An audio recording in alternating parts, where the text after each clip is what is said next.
Good day everyone, my name is Princess Andrea Abu and today I will share my analysis about Corazon Aquino's speech before the United States Congress in 1986. So this speech happened just 7 months after the EDSA People Power Revolution, which peacefully removed Ferdinand Marcos from power and dictatorship. Corazon Aquino, who was known as the widowed housewife of Senator Ninoy Aquino Jr., became the symbol of restoration of democracy.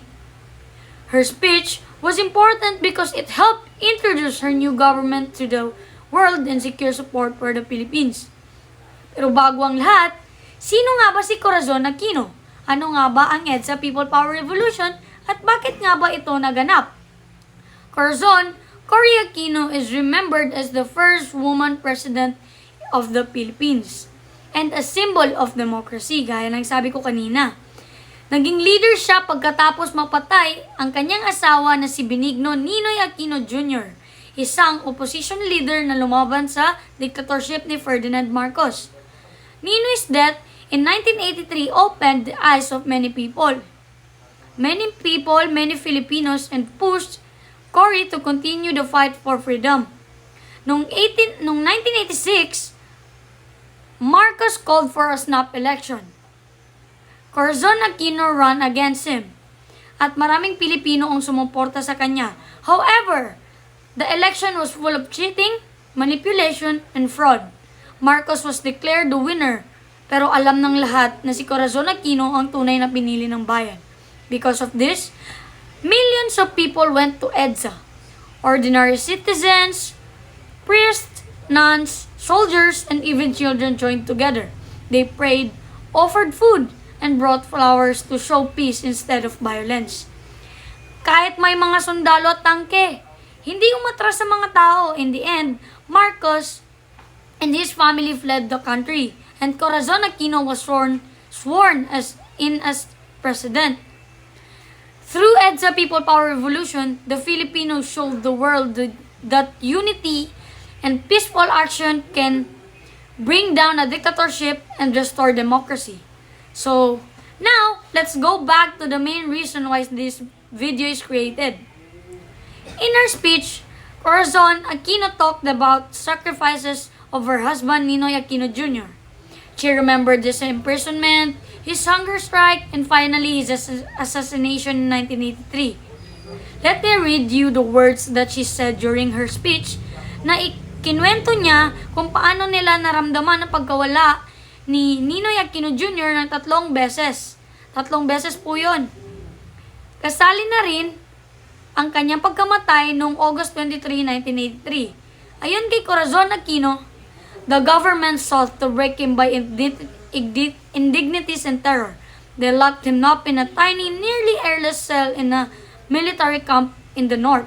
They stripped him naked and held the threat of sudden midnight execution over his head. Ninoy held up manfully under all of it. I barely did as well. For 43 days, the authorities would not tell me what had happened to him. This was the first time my children and I felt we had lost him. Gaya nga ng sabi niya, hinahangad daw ng mga pamahalaan na sirain si Ninoy Aquino Jr. sa pamamagitan ng indignidad at takot. Kinulong nila ito sa kulungan na maliit at halos wala nang malalanghap na hangin. Biruin nyo yun, napakahirap yun. Kung tayo ngang marami lang tao, hindi na makahinga, si Ninoy pa kaya. Hinubaran at tinakot ng biglaang pagpatay sa kanya sa pagdating ng hating gabi, pero wala itong epekto kay Ninoy. Dahil siya ay isang lalaki na may pinaninindigan. Sa kadahilanan yun, ito kahit papano ay nagbigay ng lakas kay Corazon Aquino. Sa loob ng 43 days, hindi sinabi ng otoridad kung ano man ang nangyari sa kanyang asawa at wala itong kamalay-malay sa kalagayan nito.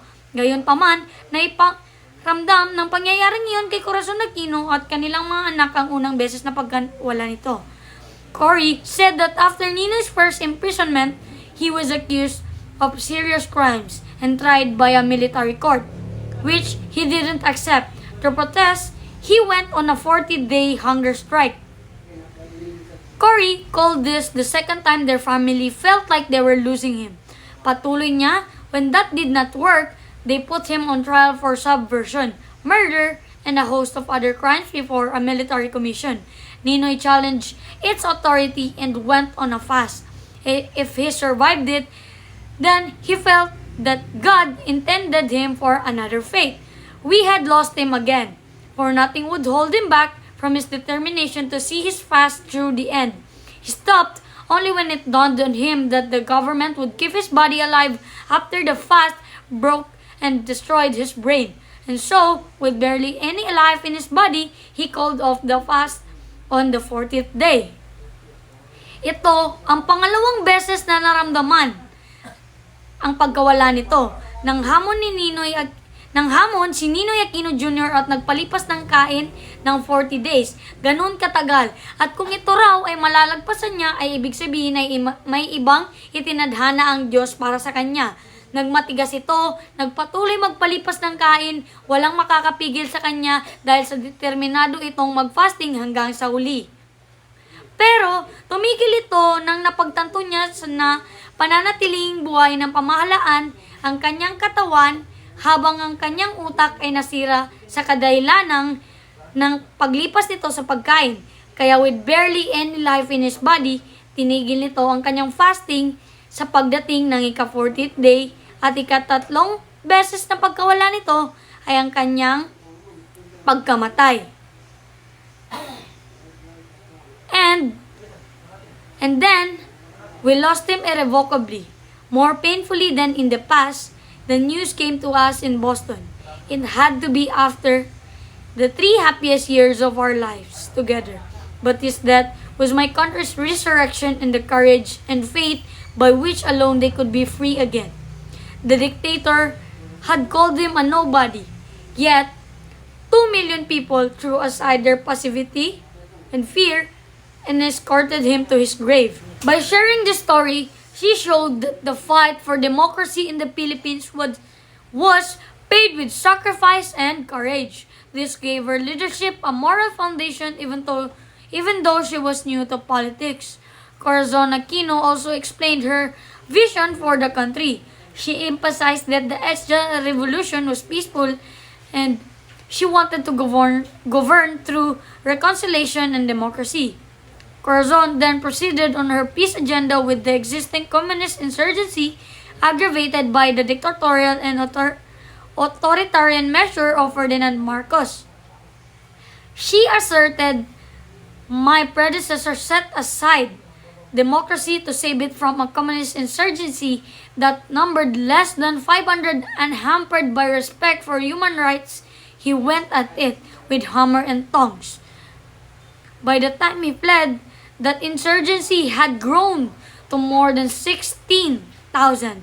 I think there is a lesson here to be learned about trying to stifle a thing with the means by which it grows.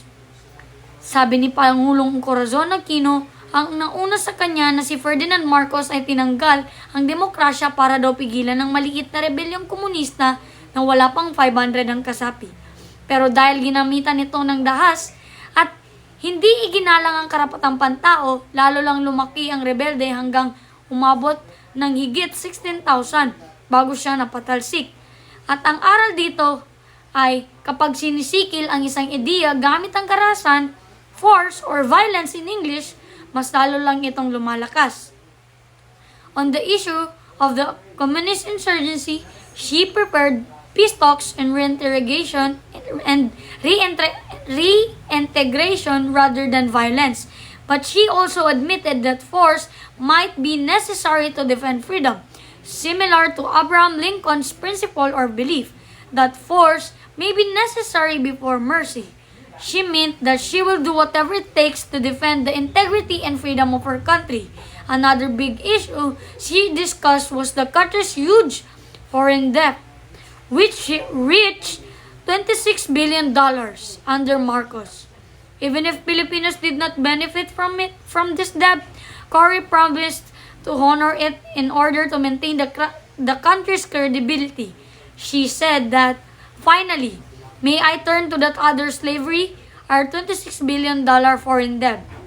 I have said that we shall honor it, yet the means by which we shall be able to do so are kept from us." many of the conditions imposed on the previous government that stole this debt continue to be imposed on us who never benefited from it.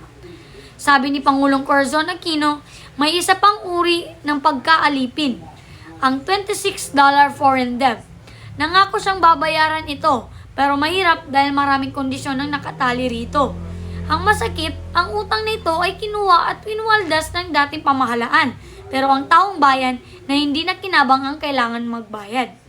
Ang sabi pa nito, naranasan ng bansa ang hirap at kalamidad dahil sa corrupt dictatorship ni Marcos, pero wala pa ring sapat na tulong na naibibigay sa Pilipinas. Sabi pa niya, dahil peaceful ang EDSA People Power Revolution, ours must have been cheapest revolution ever. Dagdag pa niya, natupad ng mga Pilipino ang pinakamahirap na kondisyon sa debt negotiation, ang pagbabalik ng democracy at responsible government. Corazon Aquino also told the U.S. legislators that in every place she visited, she met poor and unemployed Filipinos who were still ready to sacrifice their lives in the name of the democracy. She stated, wherever I went in the campaign, slum area or impoverished village, they came to me with one cry, democracy, not food, although they clearly needed it, but democracy, not work, although they surely wanted it, but democracy, not money, for they gave what little they had to my campaign. They did not expect me to work a miracle that would instantly put food into their mouths, clothes on their back, education in their children, and give them work that will put dignity in their lives. But I feel the pressing obligation to respond quickly as the leader of the people, so deserving of all these things. Cory Aquino said that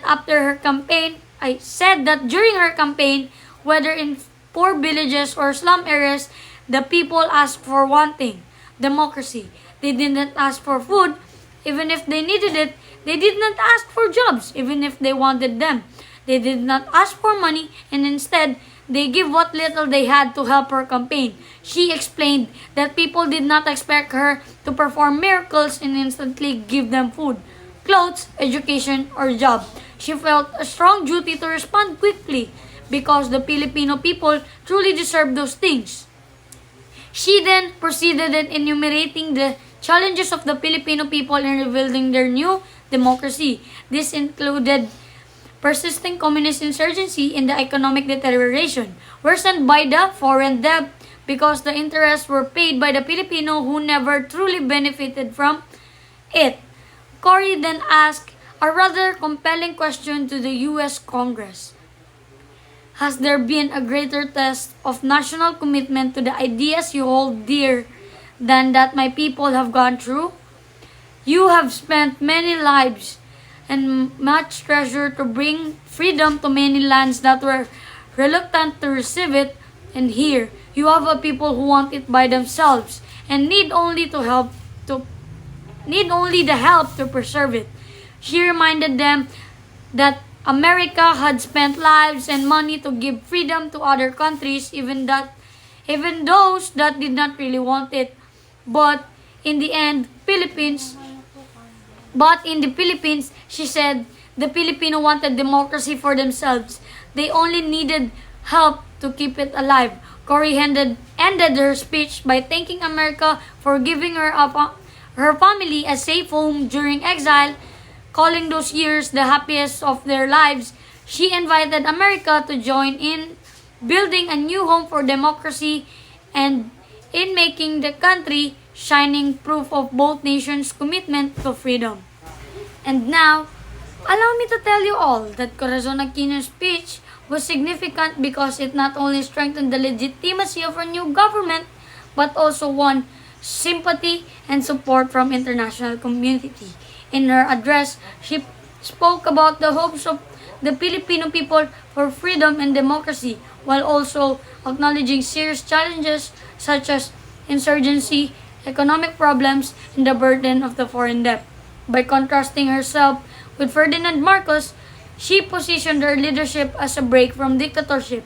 However, her decision to honor the country's debt obligation and maintain strong ties with the United States revealed that the change she could pursue had its limits. Even so, the speech stands as a historic milestone symbolizing Philippines' return to democracy and its renewed place in the global community.